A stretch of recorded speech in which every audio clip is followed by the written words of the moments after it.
ഈ കോഴിക്കോട് ഭയങ്കര രസമുള്ളൊരു സിറ്റിയാണ്. കോഴിക്കോട് കുറച്ച് നാൾ താമസിച്ച ഒരാൾക്ക് അയാൾ എവിടെ സെറ്റിൽ ആണെന്ന് വെച്ചാൽ കോഴിക്കോട് സെറ്റിൽ ആണെന്ന് പറയാം. അങ്ങനത്തെ ഒരു വൈബ് സ്ഥലം. മാത്രമല്ല നമുക്ക് എന്തെങ്കിലും റിഫ്രഷ് ചെയ്യാൻ തോന്നിയാൽ നേരെ ബീച്ചിൽ പോകും. ബീച്ചിൽ പോയി കുറച്ച് സമയം ചിലവഴിച്ച് മാനേജർ സ്ക്വയർ സമയം ഇരുന്നിട്ട് ആ മിഠായി തെരുവിലൂടെ നടന്ന് നമ്മുടെ എല്ലാ ടെൻഷൻ പോയിരുന്നു. അങ്ങനത്തെ സ്ഥലം. ആ ബീച്ചിന് സ്പെഷ്യൽ വൈബാണ്. വൈകുന്നേരം പോയിട്ട് ഐസറതി, മധുരമുള്ള ഐസറതി അല്ലെങ്കിൽ എരിവുള്ള ഐസറതി, മിക്സ് ഐസറതിയൊക്കെ കഴിച്ച് ആ ഉപ്പിലിട്ടത് കുറച്ച് കഴിച്ച് നേരെ ബീച്ചിലൂടെ നടക്കുക. ബീച്ചിൽ നടക്കുമ്പോൾ ഓരോ മനുഷ്യനും ഓരോ രീതിയിൽ ആ ബീച്ചിൽ എൻജോയ് ചെയ്യുന്ന കാണാം.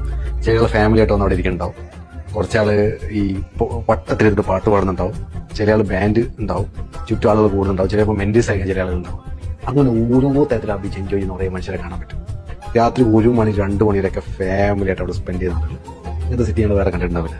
അവിടെ മനുഷ്യന് വേറെ തന്നെ രസമുള്ള ഒരു സ്പെഷ്യൽ ജീനുള്ള മനുഷ്യന്മാരാണ് അവിടെ. ഈ ഞങ്ങൾ പറയാമെന്ന് വെച്ചാൽ കോഴിക്കോട് വശീകരണ സ്വഭാവമുണ്ട്.